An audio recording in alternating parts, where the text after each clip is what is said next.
I thought I had already lost everything the day my wife died. I built an empire to survive.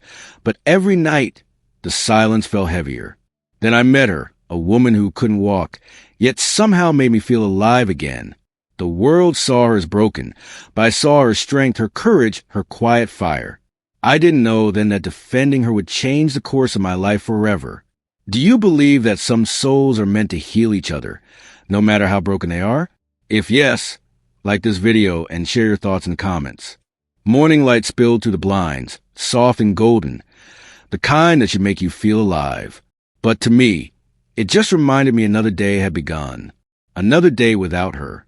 Daddy, you're burning the eggs again, Emma giggled from the kitchen table. I blinked, realizing smoke was curling up from the pan. Guess they like it extra crispy, I said, forcing a smile. She wrinkled her little nose. Mom never burned them. The words hit me like a quiet punch. I swallowed hard. Yeah, your mom was better at a lot of things. Emma swung her legs on the table, humming to herself. Her hair was a tangled mess, her smile missing one front tooth. She was everything good I had left. I plated the half-burned eggs and set them in front of her. Eat up, champ. Big day today, therapy, remember? She nodded, poking her fork into the eggs. Can Miss Carla make me walk without the brace today? Her voice was so hopeful it cracked something inside me. Maybe not today, I said softly, but every step you take is one closer. She smiled. Then I'll take 100. God, how could something so small carry so much light? After breakfast, I drove her to school before heading to the office. My phone buzzed nonstop, emails, calls, meetings. The empire I built never slept. People saw me as ruthless, decisive, in control. They didn't know control was all I had left after chaos stole my wife.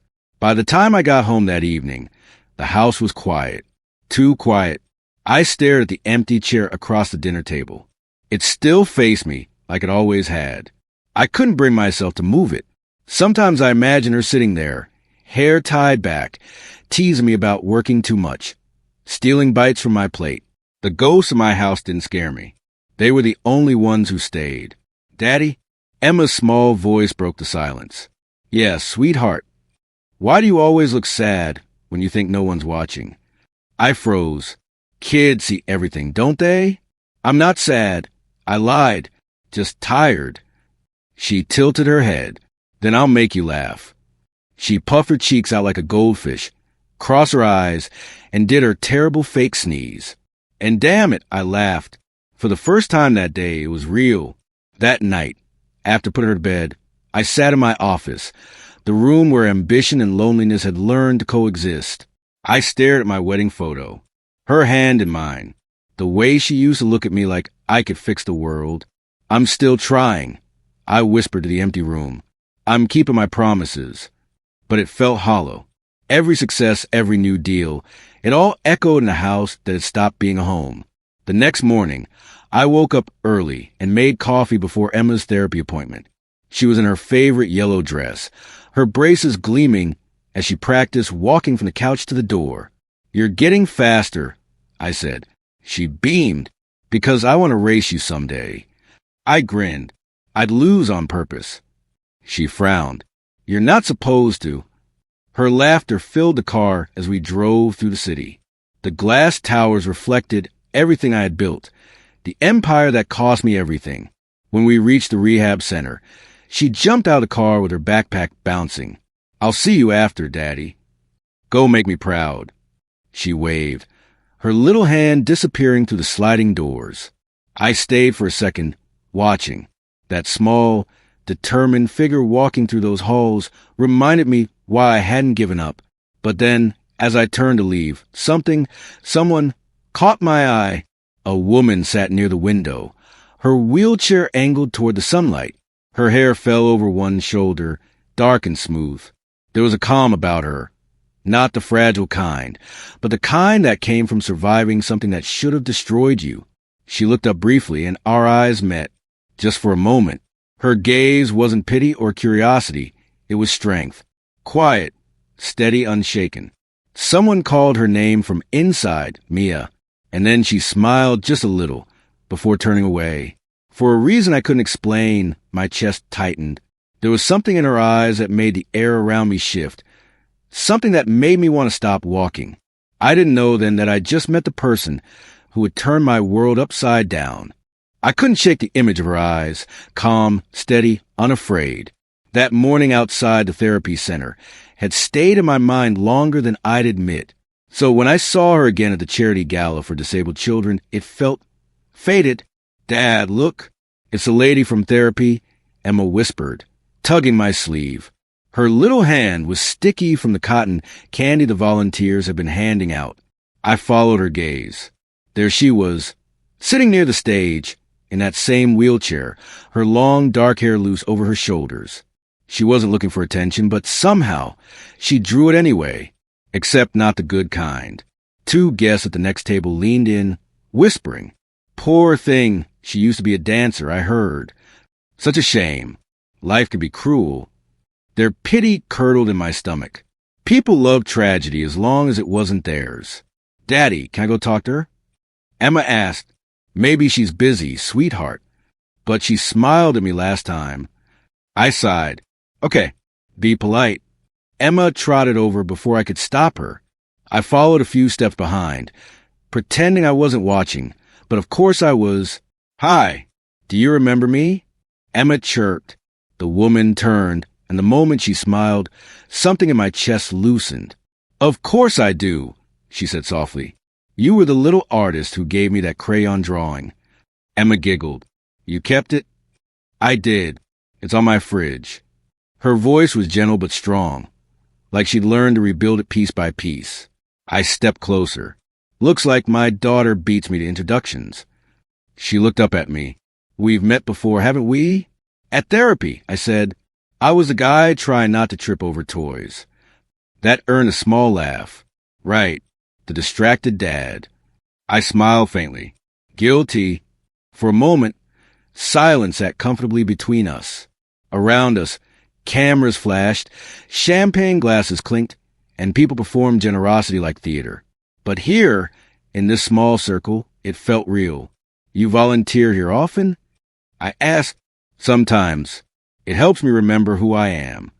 There was no bitterness in her tone, just quiet truth. I wanted to ask more, but one of the donors nearby spoke loudly, loud enough for her to hear. "She's brave to even show up. I couldn't live like that." Her jaw tightened. Then she smiled again, small, graceful, defiant. She didn't flinch. That, somehow, hurt me more than their words. Emma frowned. "That man's mean." "It's okay," the woman said gently. "People only fear what they don't understand." I watched her eyes, how steady they were. Most people looked away when others pitied them. She didn't. She met every stare like a mirror they weren't ready for. "Do you dance?" Emma blurted. Her lips curved into something bittersweet. "Not anymore, sweetheart. But sometimes I still feel the music." I crouched beside Emma. You should see her smile when she says that. I told my daughter, that's what real dancing looks like. Her cheeks turned pink. "You're kind, mister." "Ethan," I said, and this troublemaker is Emma.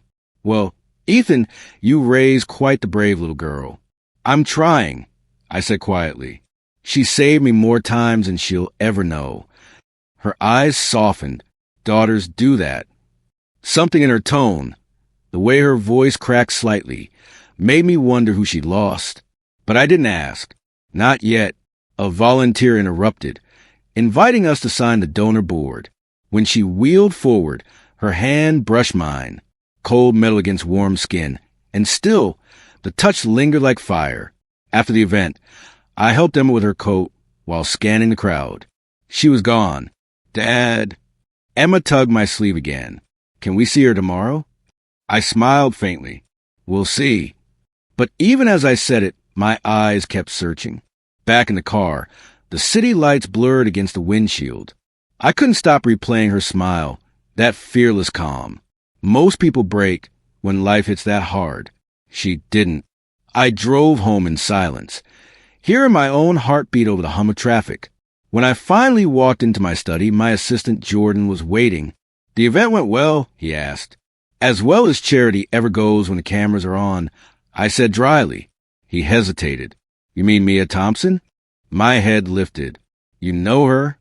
"She's on the board at one of our rehab centers. Funny thing, someone's setting her up on a blind date next week. One of the investors thinks it'll make good publicity." "Publicity?" I repeated. "Yeah, a kindness gesture. You know how people love a tragic headline." I clenched my jaw. "Who's behind it?" He named two of my partners, men I'd just shaken hands with hours ago. For a long moment, I said nothing. I just stared out the window at the city, glowing below, my reflection staring back. Mia Thompson, the girl who didn't flinch. And the men mocking her? My own circle. I exhaled slowly. "Jordan, cancel my meetings for that night." He frowned. "You planning to crash the date?"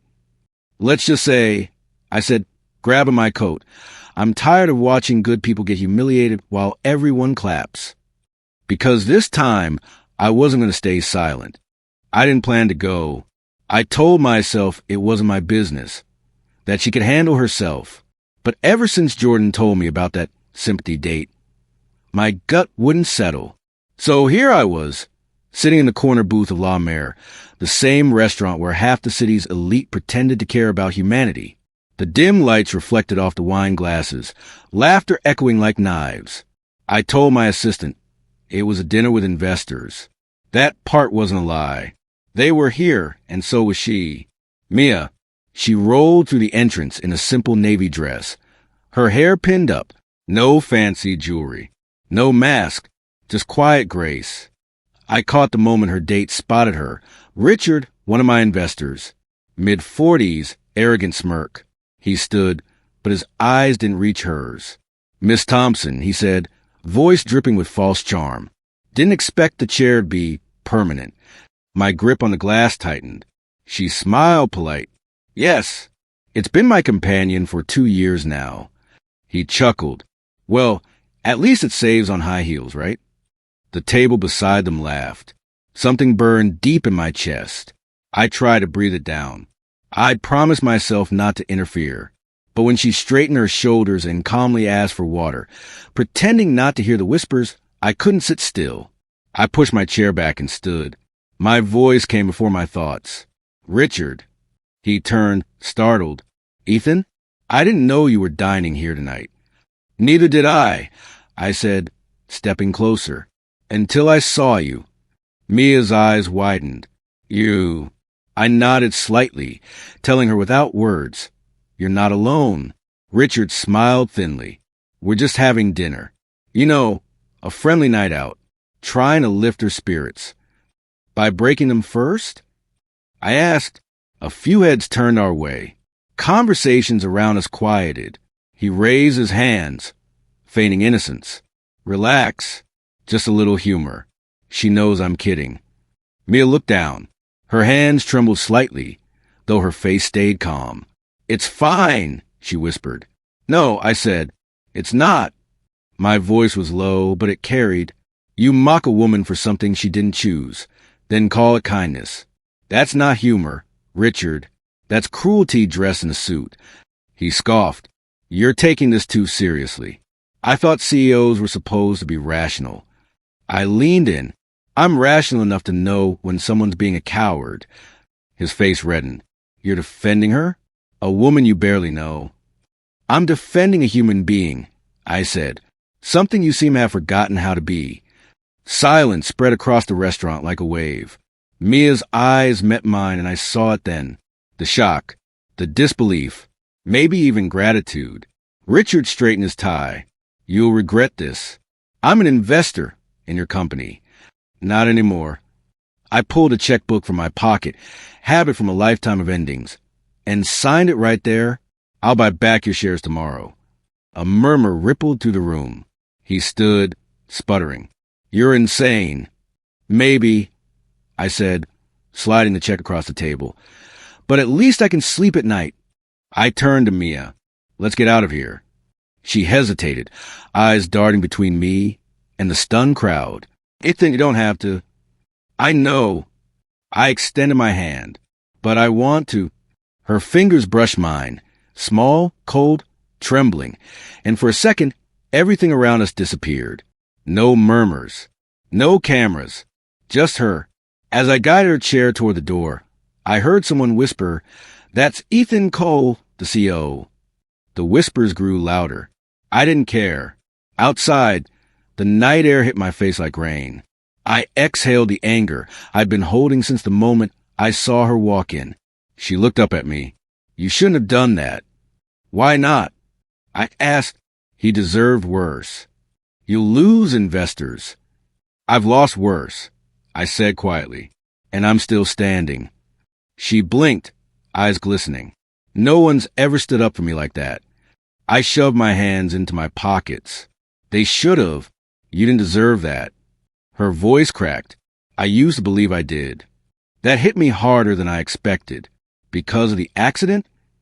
She shook her head. Because people stopped looking at me like I was still me. I crouched slightly, meeting her gaze. "Then maybe they're blind, because I see you just fine." Her lips parted. No words, just emotion. I saw tears shimmer, but she blinked them away before they could fall. "I don't know what to say," she whispered. "Say thank you," I said lightly. "Or buy me coffee sometime." A small laugh escaped her. "You're impossible." "I've been called worse." We stood there in silence for a while. Her in that chair, me beside her, both pretending not to feel what was happening. The city lights painted her face in gold. When she finally spoke, her voice was soft. "You shouldn't waste your time defending broken people." I smiled faintly. "Funny, I thought we were all broken. Some of us just hide it better." She looked away, and I caught the shimmer of guilt in her eyes. Something heavy, something old. Before I could ask, a car pulled up. Her ride. She turned back, managing a small smile. "Good night, Ethan." "Good night, Mia." The car door closed. I watched the taillights disappear into the dark. But her last words stayed with me. "You shouldn't waste your time on broken people." If only she knew I was one too. I didn't see Mia again for 3 days. But I thought about her every hour. Those words, "You shouldn't waste your time on broken people," kept echoing in my head. Maybe because I'd spent years saying the same thing to myself. When I finally texted her, it was simple. "Coffee? No investors, no pity, just caffeine." She replied an hour later. "Only if you're buying." That's how I found myself waiting in a quiet cafe near the rehab center. The place smelled of roasted beans and rain, the kind of scent that makes you remember things you shouldn't. When she rolled in, I stood instinctively. "Hey," I said. "You came." She smiled faintly. "You didn't give me much of a choice." I like to think persistence is a strength. "Or an illness," she teased, parking across from me. I chuckled, then nodded toward the barista. "2 lattes." "Make mine black," she said. "Sugar hides the truth." That line made me grin. "You always talk like that." "Only when I'm nervous," she admitted. I leaned forward, "Then keep talking." She looked down, tracing her fingers along the coffee cup. "I used to dance," she said softly. "Ballet. I was preparing for a national audition when the accident happened." I didn't speak. The quiet between us did more than any question could. "My fiancé was driving," she continued. "He fell asleep at the wheel. I woke up in a hospital bed, and he never came back." Her voice cracked just slightly, like she'd rehearsed the story 100 times to keep it from hurting, and failed every time. "I'm sorry," I said. The words felt small, useless. "That's—" "Don't say tragic," she interrupted, forcing a smile. "People always do. Like I died too." I hesitated. "Did it feel like that?" Her eyes lifted to mine. At first, then I realized I was still breathing. So maybe I hadn't lost everything. I sat back, studying her. The strength in her voice wasn't loud. It was quiet, steady, earned. "You talk like someone who's made peace with it." She gave a half laugh. "Peace and I are on speaking terms, not friends." That made me smile. "I get that." "You do?" I took a breath. "My wife died 7 years ago. Car accident, too. Her eyes widened. I'm sorry. Don't be, I said gently. I stopped asking why her a long time ago. The question never helped. She looked down. Does it ever stop hurting? No, I said. You just learn how to breathe with it. Silence settled again. But it wasn't heavy this time. It felt like shared oxygen, the kind you don't notice until you need it. I didn't mean to drag you into my past, she murmured. You didn't, I said. You just reminded me that I still have one. Her eyes softened. You're not as cold as you look, Ethan. Don't tell my board that. They think I'm made of concrete. She laughed, real, unguarded laughter, the kind that makes the air lighter. I hadn't realized how much I missed that sound. Not hers, but laughter itself. Emma still talks about you, I said. She drew you again. Said she misses Aunt Mia. Her eyebrows lifted. Aunt! I shrugged. She comes up with names when she likes people. Well, I'm honored, she said softly. It's been a while since anyone called me something that didn't start with poor. I smiled. She sees you the way I do, as someone strong. She looked away. I don't always feel strong. Neither do I admitted, but she makes me pretend until I start believing it again. Mia's lips curved faintly. You're raising a good kid. She's the best thing I ever did right. I looked out the window. The rain had stopped, sunlight struggling through the clouds. For a second, it felt symbolic, and I hated that my heart still looked for signs. She broke the silence. Emma's school is hosting a dance recital next week, right? I turned back to her, surprised. You remembered. I saw the flyer at the therapy center. You should come, I said. Emma would love that. She froze, fingers tightening around her cup. I don't think I can. Why not? Her voice trembled. I haven't been to a performance since the accident. Watching people dance, it's like standing outside my own life, looking in. I nodded slowly. I get that. She looked up. Do you? Every morning, I said quietly. I still set 2 coffee mugs out before realizing I only need one. Her eyes filled with something. Understanding, maybe grief. I can't promise it won't hurt, I said, but you don't have to face it alone. I'll be there. She swallowed hard. Ethan, Hey! I leaned closer. Just think about it. No pressure. She sighed and nodded. Okay, I'll think about it. We sat in silence again, the kind that said more than words. When I walked her out, she turned to me at the door. You know, she said, you make broken look manageable. I smiled faintly. You make surviving look beautiful. Her cheeks flushed, and for once, she didn't look away.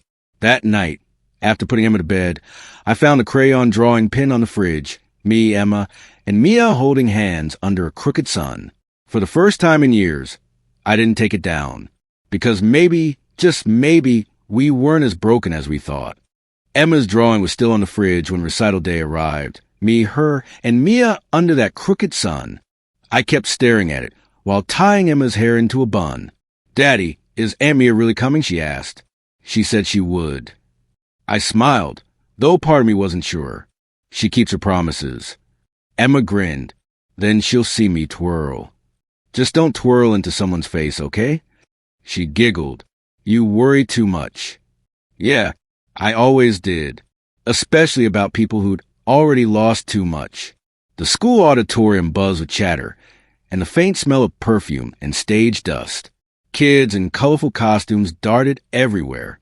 I found a seat near the front, saving one beside me, just in case. 10 minutes later, I saw her, Mia, wheeling down the aisle in a soft navy dress, her hair pinned up, a small silver bracelet catching the light. For a second, the noise faded. She caught my eye and smiled nervously. You made it, I whispered as she reached me. I almost turned around twice, she said. But Emma would have hunted me down. She's got that from me, I said, grinning. When the lights dimmed, the curtain rose. The music started, gentle piano first, then swelling strings. I watched Emma on stage, her little body spinning in rhythm, all joy and no fear. Beside me, I felt Mia's breathing change. Shallow, uneven. Mia, I whispered. Her fingers clutched the side of her chair. It's the same song, she murmured. The one I danced before. She didn't finish. She didn't have to. The music built, and she froze. Not the kind of freeze you shake off. Her whole body locked. Tears welled up in her eyes before she could blink them away. People started to notice. A few turned. Whispered. I leaned close. Hey, it's okay. You're safe. It's just music. She shook her head hard. I can't breathe. I reached for her hand, but before I could say anything, Emma ran off the stage. The hall gasped. My heart jumped. Emma. She ignored everyone, running straight to Mia. Her tiny hand landed on Mia's trembling one. You don't have to dance to be beautiful, she said softly. The room went utterly still. I dropped to my knees beside them. She's right. I whispered, You've already danced enough for a lifetime. Mia looked at me, tears streaming, mascara streaked, her chest shaking with the weight of years she'd never let out. And then she cried. Not quietly, not politely, just raw, unfiltered release, the kind that breaks and heals in the same breath. The audience didn't move. No one clapped. No one whispered. It was just her sobs, my hand gripping hers, and Emma leaning into her lap. In that moment, I understood something I'd missed all along. Love wasn't about saving someone. It was about staying when the music stopped. After what felt like forever, the principal came over and gently guided the crowd to continue the program. But Mia didn't move. She just kept holding Emma, breathing slow again, like she'd found a rhythm she could finally live with. When we got to the car later, she looked exhausted but lighter. I ruined the recital, she said quietly. I shook my head. You made it real. You showed every kid in there what courage looks like. She smiled faintly. You always know what to say. I just say what I mean. Silence filled the car, not awkward, just full. Halfway to her rehab center, she said, You know what scared me most? What? Not the song. The idea that you'd see me like that, weak. Mia, I said softly, I've seen strong. And trust me, that wasn't weakness.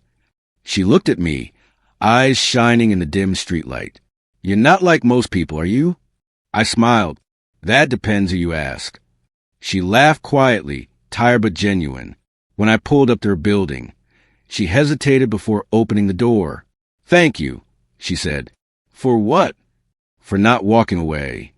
I told you. I said, I'm not going anywhere. She paused. Then, for the first time, she said it softly like a confession. Good night, Ethan. My name on her lips hit harder than I expected. As she wheeled toward the entrance, I sat there gripping the steering wheel, heartbeat loud in my ears. For the first time in years, it didn't sound like grief. It sounded like hope. I couldn't stop thinking about the way Mia said my name that night. Ethan. It echoed through my mind on the drive to work the next morning, soft, trembling, honest. But the warmth didn't last long. The storm hit before I even stepped into my office. Sir, Mr. Lang and Mrs. Lang are waiting in the conference room. My assistant said, eyes low. My stomach dropped. My late wife's parents, Emma's grandparents, and two of my company's biggest investors. When I walked in, they didn't waste time. Ethan, Mr. Lang said coldly, we've heard unsettling things. You've been seen with that girl, the one in the wheelchair. My jaw tightened. Her name's Mia. Mrs. Lang folded her arms. You can't afford distractions. Not now, with the expansion deal pending. People are talking. I forced a breath through my teeth. People always talk. Her eyes flashed. You owe your success to our support. Don't throw it away over a charity case. The words hit me harder than I expected. Charity case. I could feel the heat rising in my chest. She's not. I stopped myself, gripping the edge of the table. She's not what you think she is. Mr. Lang leaned back. Then prove it. End it. Publicly. You need to look like a man in control, not one emotionally entangled with some broken woman. Something inside me cracked. I stood up. She's not broken. You just can't see strength that doesn't look like yours. His voice turned sharp. Ethan, you have a daughter to think about. You have a company to protect. Don't be stupid. I walked out before I said something I couldn't take back. My pulse was pounding as I headed toward the lobby. I needed air, distance, something. That's when I saw her. Mia. She was by the elevator, holding a small envelope, her face pale. She looked at me, then past me, toward the glass door of the conference room still cracked open. Oh, God! She'd heard. Mia. I started, but she lifted a hand to stop me. It's okay, she said softly. I shouldn't have come. I stepped closer. Wait, you don't understand. I understand perfectly, she whispered. They're right, Ethan. I am a distraction. No, my voice broke. You're the only thing that's felt right in years. She smiled sadly. And that's why I have to go. Mia, please. Don't make this harder, she said. I know what your company means to you. What Emma means to you. I can't be the reason you lose everything you've built. I wanted to argue, to grab her hand, to tell her that none of it mattered. But she was already wheeling backward, the elevator door sliding open behind her. Mia! Her eyes glistened as she looked at me one last time. Tell Emma I'm proud of her. The doors closed before I could move. I stood there, staring at my reflection in the silver panels. The great CEO, the man who built an empire, and I couldn't even hold on to the one person who made me feel alive again. I went back upstairs because there was nowhere else to go, but the office felt colder than ever, every word of every meeting echoing hollow. I signed papers, nodded at reports, pretended to care. Inside, something was unraveling. By the time I got home, it was dark.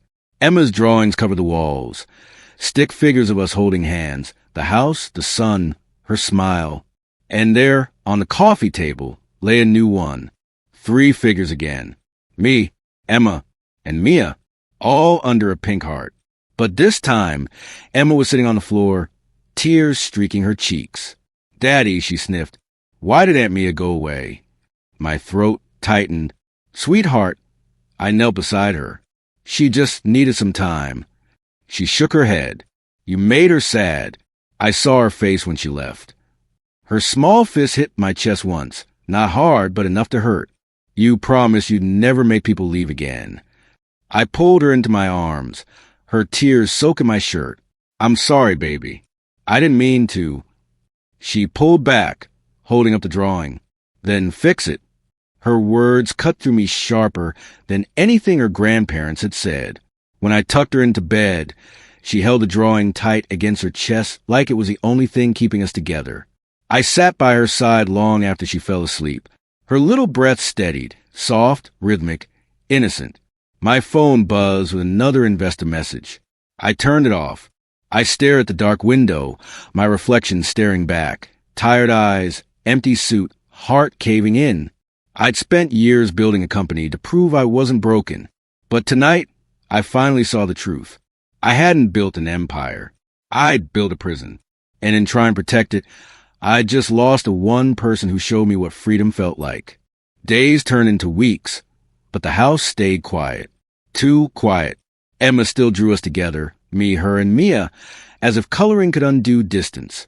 Every morning, I'd find new sketches on the fridge. One had a sun with no face. Another, a chair with no one sitting in it. Daddy, she asked one night as I tucked her in, is Aunt Mia still mad at you? She's not mad, I said softly. She's just somewhere she feels safe. Emma frowned, but she was safe with us. Her words hit like a knife. I kissed her forehead and whispered, Go to sleep, sweetheart.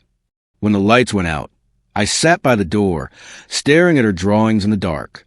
I couldn't focus at work anymore. I signed papers without reading them. Meetings blurred into noise. Everything I built suddenly felt meaningless without her voice echoing in it. One afternoon, I drove without knowing where I was going, just following the ache. The city thinned out, streets fading into hills, until I found myself parked by a broken stretch of guardrail.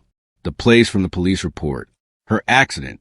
I stepped out, the wind biting against my collar. The air smelled like rain and rust.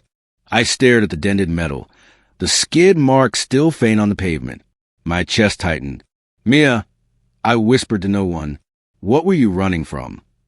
The silence didn't answer, but my own heart did. Maybe she wasn't running at all. Maybe she was surviving. I stood there for a long time, until headlights passed and snapped me back. I pulled out my phone, staring at her old text thread, the last message still unread. "Thank you for not walking away." I hadn't replied, and now she had. 2 days later, I got a call from Dr. Patel, Emma's therapist. "Ethan," she said, "I think you should come to the rehab center this weekend. There's something you'll want to see." Her tone was careful, like she already knew what I'd lost. When I arrived, the lobby smelled faintly of disinfectant and paint. Down the hall, I heard laughter, soft, genuine, alive. I followed it, my pulse quickening. Through the open door of the art room, I saw her. Mia. She sat surrounded by kids, all in wheelchairs, some with braces, some missing limbs. And she was painting with them. A bright, messy canvas full of suns and flowers and names written in shaky crayon strokes. "Don't worry about staying inside the lines," she told them, smiling. "Art doesn't care about rules. Neither should you." Her laugh. God, I'd forgotten what it sounded like. I stood in the doorway, frozen, watching her alive, vibrant, doing what she was born to do, helping others find color again. One little boy looked up. "Miss Mia, is that your boyfriend?" She turned, startled. Our eyes met. The brush in her hand slipped and left a red streak across her wrist. "Ethan," she breathed, "what are you doing here?" I just needed to see you," I said quietly. She glanced at the kids, then back at me. "You shouldn't be here. If someone sees you." "I don't care," I cut in. "Let them." "Ethan, please," she said softly. "You'll make things harder for yourself."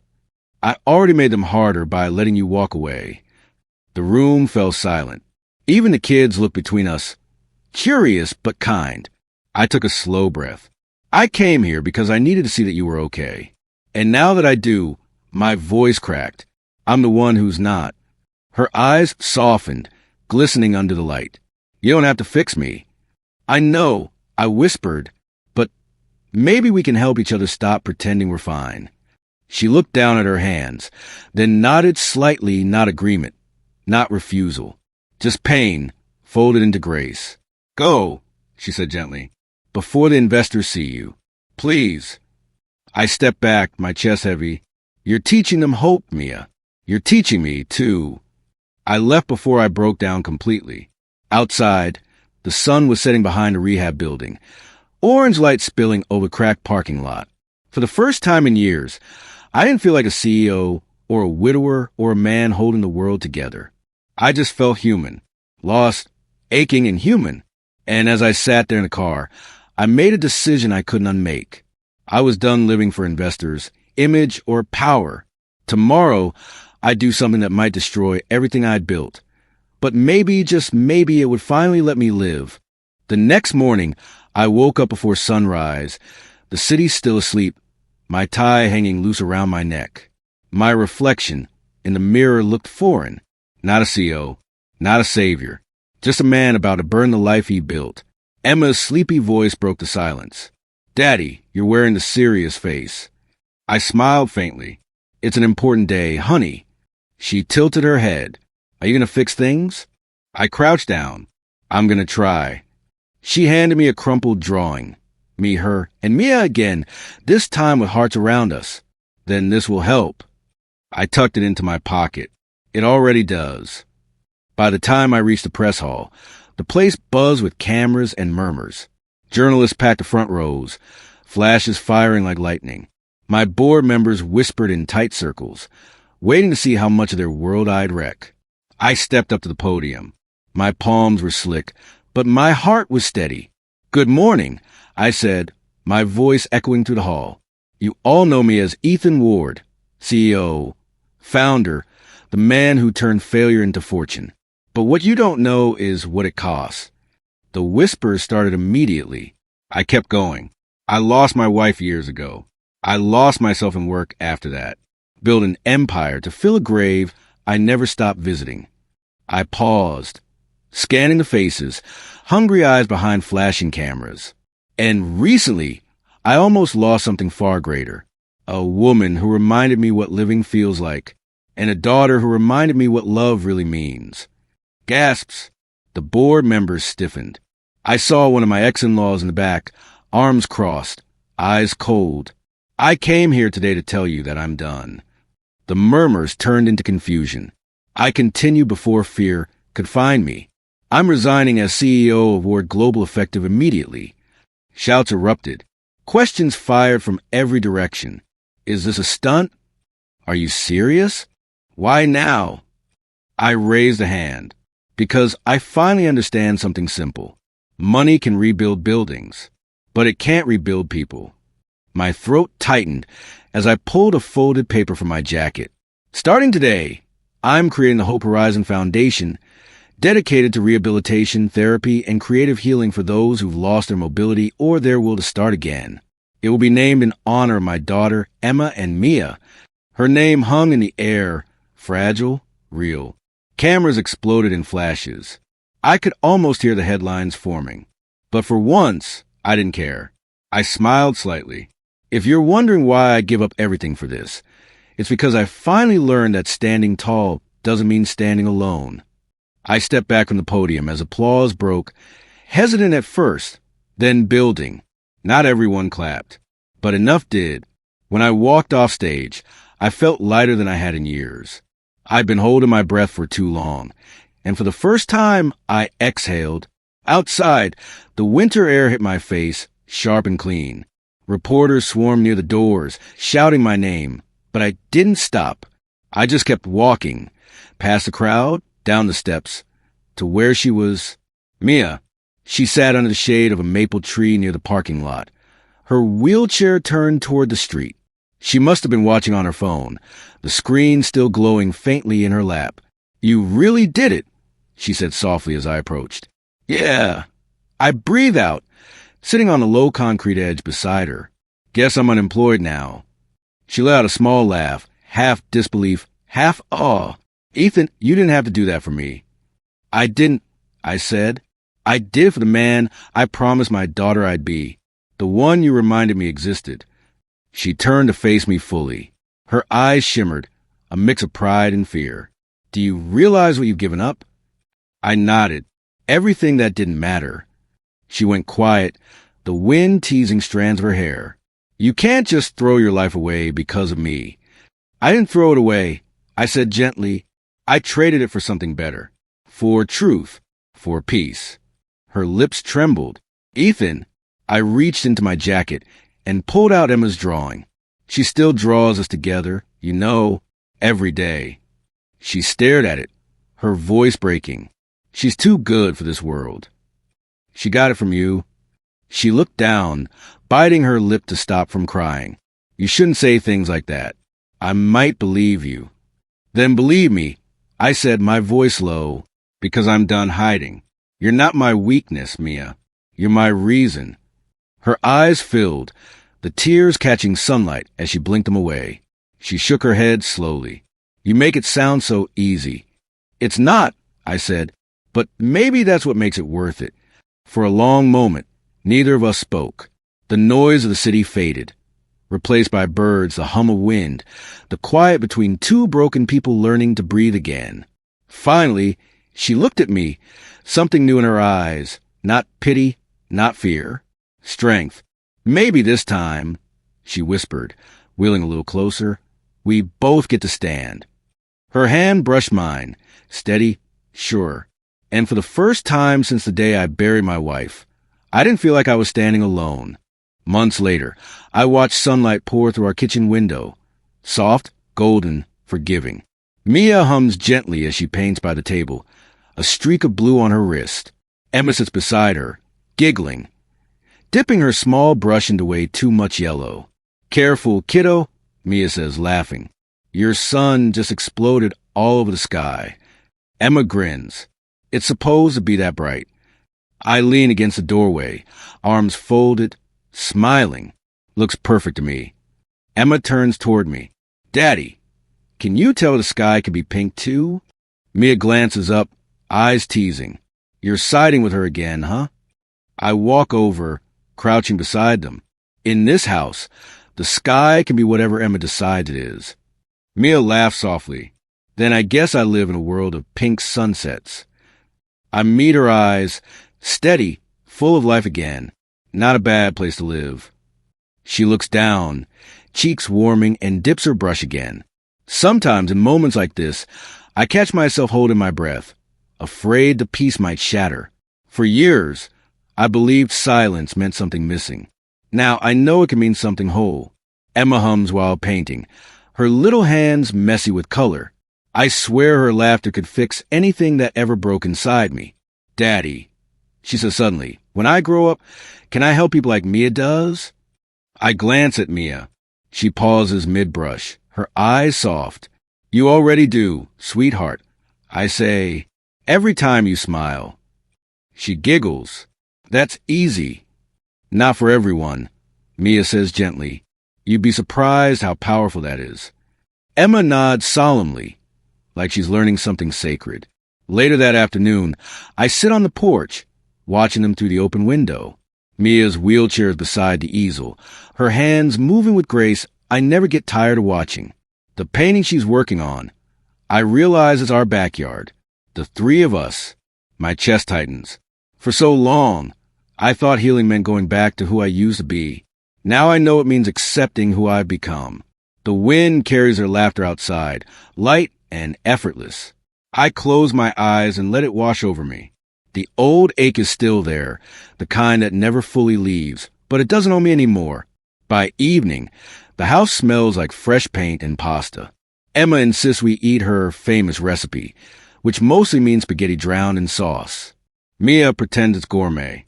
This is amazing, she says dramatically after the first bite. Emma beams. See, Daddy? I told you I'm a chef. I grin. Remind me to hire you for my next dinner date. Mia smirks. You're assuming I'd share. I laugh, shaking my head. You never do. Emma claps her hands. You both talk too much, eat. And so we do. Between laughter, between glances that say more than words ever could. That night, after Emma falls asleep, I tuck her in like I always do. She holds my wrist before I turn off the lamp. Daddy? Yeah, baby? Are you happy now? Her question freezes me for a second. I glance at her, eyes half closed, hair across her cheek. I whisper, yeah, I think I finally am. She smiles in her sleep. I stand there a moment longer, just listening to her breathing. Soft, steady, perfect. Then I step out quietly, pulling the door almost shut. Mia's in the living room, finishing the last strokes on her canvas. The lamp's glow falls across her face, warm and golden. I walk closer. You're still working? Almost done, she murmurs. It's us. I see it. The three figures beneath a wide sky. She's sitting, Emma standing beside her and me behind them, hands on their shoulders. The colors melt into one another. Not perfect, but alive. It's beautiful, I whisper. She looks at me, her eyes glimmering. It's not about being perfect anymore. No, I say softly. It's about being home. She smiles, setting the brush down. So are we? I nod. Yeah, I think we finally are. She reaches for my hand. Her fingers are paint-stained and warm. I hold them, and for the first time, there's no weight between us. Only quiet peace.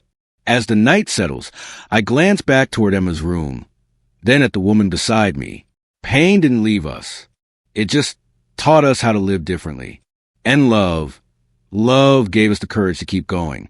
I whisper into the silence, almost to myself, maybe broken souls don't need fixing after all. Mia leans her head against my shoulder. No, she murmurs. They just need to find each other. And in that moment, with paint still drying, laughter echoing faintly through the walls, I finally believe her.